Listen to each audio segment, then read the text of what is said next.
देश भर के 5 राज्यों में राष्ट्रीय लोकदल एकता यात्रा निकाल कर देगा एकता का संदेश। 28 सितंबर को भगत सिंह के पैतृक गांव खड़खड़ कला नवा शहर में श्रद्धांजलि देकर एकता यात्रा की करेंगे शुरुआत। भगत सिंह न होते तो आजादी न मिलती और गांधी जी न होते तो हम आज बैठकर बात न कर रहे होते, बोले त्रिलोक त्यागी। देश में चुनाव जीतने पर ईवीएम पर माला चढ़ाना और हारने पर ईवीएम को गाली देना, ये परंपरा बंद होनी चाहिए, त्रिलोक त्यागी। 2 अक्टूबर को अलीगढ़ में गांधी जयंती, 31 अक्टूबर पटेल जयंती व पूर्वी उत्तर प्रदेश के बस्ती में एकता यात्रा का होगा समापन। कांग्रेस के वोट चोरी के मुद्दे पर उन्होंने कहा, जब कोई पार्टी चुनाव हारती है तो इस प्रकार के मुद्दे उठाती है। जी हां, खबर यूपी के अमरोहा से है, जहां गजरौला में राष्ट्रीय लोकदल का 1 दिवसीय सम्मेलन आयोजित किया गया, जिसमें मुख्य अतिथि के रूप में पहुंचे राष्ट्रीय लोकदल के राष्ट्रीय महासचिव संगठन त्रिलोक त्यागी ने कहा कि देश में चल रही गलत परिपाटी को बदलना होगा, एक दूसरे को गाली देना बंद करो। आपको बता दें, राष्ट्रीय लोकदल के 1 दिवसीय सम्मेलन में पार्टी के जनाधार बढ़ाने पर विशेष चर्चा की गई, तो वहीं आने वाले 2027 के विधानसभा चुनाव को लेकर भी विशेष चर्चा हुई। वक्ताओं ने अपने अपने विचार रखते हुए कहा कि आने वाले चुनाव में ऐसा कोई दल नहीं जो राष्ट्रीय लोकदल के बिना सरकार बना सके। सम्मेलन में राष्ट्रीय लोकदल के राष्ट्रीय महासचिव संगठन त्रिलोक त्यागी ने कहा, देश में चल रही गलत परिपाटी को बदलना होगा। प्रधानमंत्री नरेंद्र मोदी की मां पर आपत्तिजनक टिप्पणी करने के सवाल पर बोले कि मां पृथ्वी के समान होती है, यदि कोई भी आपत्तिजनक टिप्पणी मां पर करता है तो उसको माफी मांगनी चाहिए। उन्होंने कहा, जब कांग्रेस पंजाब, कर्नाटक और तेलंगाना में जीती तो ईवीएम सही थी और महाराष्ट्र और हरियाणा में चुनाव हार गई तो ईवीएम में गड़बड़ हो गई। उन्होंने कहा, हमें देश भर में एकता यात्रा निकाल रहे हैं, ये यात्रा 5 राज्यों को टच कर रही है, पंजाब, हरियाणा, राजस्थान, उत्तर प्रदेश और उड़ीसा। उन्होंने कहा, इन सभी राज्यों में चौधरी चरण सिंह के जमाने में राष्ट्रीय लोकदल मजबूत हुआ करता था। इस अवसर पर राष्ट्रीय लोकदल के सभी कार्यकर्ता मौजूद रहे। Amroha UP bureau report.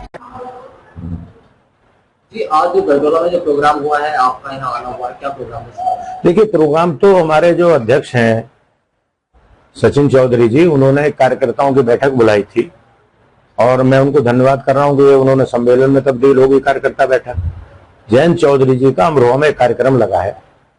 अक्टूबर में हम एकता यात्रा शुरू कर रहे हैं।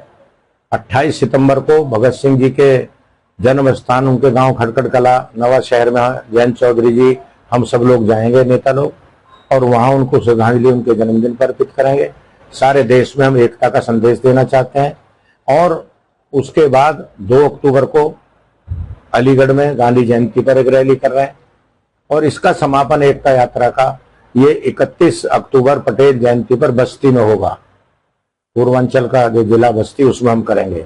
हमने तय किया कि हम इस एकता यात्रा में एक रैली भुवनेश्वर, उड़ीसा, एक राजस्थान और एक हरियाणा के सोनीपत में करने जा रहे हैं। 4 यूपी में हो रही हैं, मेरठ, अमरोहा, अलीगढ़ और बस्ती। ये 7 रैली और 8वां कार्यक्रम हमारा पंजाब में है, जो भगत सिंह जी के जन्मदिन पर हम उनको श्रद्धांजलि अर्पित करके और वहां सब लोग इकट्ठा होंगे। हमारी पार्टी के एमएलए, सब नेताओं को मैं आह्वान करूंगा कि वहां पहुंचे और भगत सिंह जी को श्रद्धांजलि, क्योंकि भगत सिंह ना होते और आजादी का ये काम शुरू ना होता और गांधी जी ना होते तो हम यहाँ बैठ के बात नहीं करते। ना आप लिख सकते थे, ना मैं बोल सकता था। इसलिए उनको श्रद्धांजलि देना, उनको याद करना, उनको, इसलिए जितने भी हम इस एकता यात्रा में 5 राज्यों को टच कर रहे हैं, पंजाब, हरियाणा, राजस्थान, उत्तर प्रदेश और उड़ीसा। और इन 5 राज्यों में चौधरी चरण सिंह के जमाने में बहुत मजबूत लोकदल रहा है और हम इसको और मजबूत करेंगे। बिहार में भी रहा है, हम बिहार में भी मजबूत करेंगे।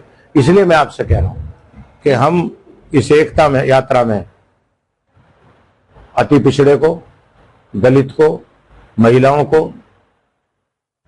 माइनॉरिटी को, युवाओं को, जो राजनीति में पिछड़ रहे हैं किसी कारण से, हम उनको आगे लाकर लोकदल की मुख्य धारा में जोड़ने का काम करेंगे और उनसे आह्वान करेंगे कि चौधरी चरण सिंह की नीतियों में विचार करो, उन पर चलो और लोकदल को मजबूत करो। यही एकता यात्रा का सूत्रधार है। हम एकता यात्रा में उनको इकट्ठा करना चाहते हैं जो किन्हीं कारणों से, धार्मिक, जातीय, वर्ग है, कोई भी संघर्ष में वो पिछड़ गए हैं, हम उनको आगे लाने का काम करेंगे। ये हमारा एकता यात्रा का उद्देश्य है।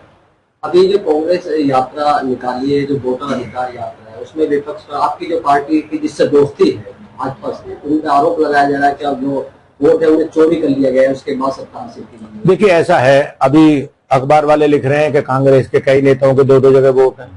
अब मैं किसके बारे में बोलूं? ना तो मैं उनके बारे में बोल रहा। और ये एक राजनीतिक मुद्दा है। बिहार में चूंकि चुनाव है और जब कोई पार्टी लड़ती है, कोई पार्टी हारती है तो कोई ना कोई मुद्दा उठाने का काम करती है।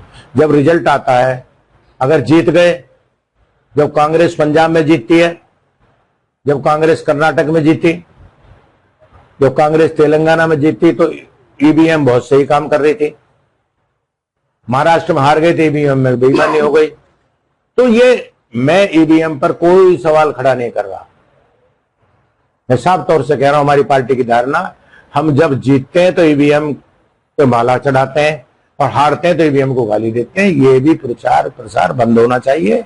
ये कोई राजनीतिक प्रसार प्रचार नहीं है। मैं साफ तौर से कह रहा हूं, जब ईवीएम से जीतता हुआ आदमी वो तो ईवीएम को नहीं रिजेक्ट करता, हारता तो कागज वो ईवीएम में को फिक्स कर दिया गया।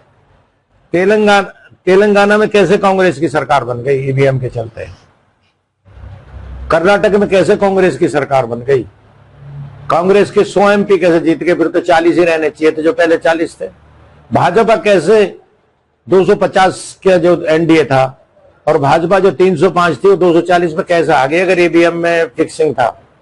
तो ये तमाम सवाल लोग खड़े करते हैं। इसलिए मैं ईवीएम पर ना कोई दोषारोपण करता।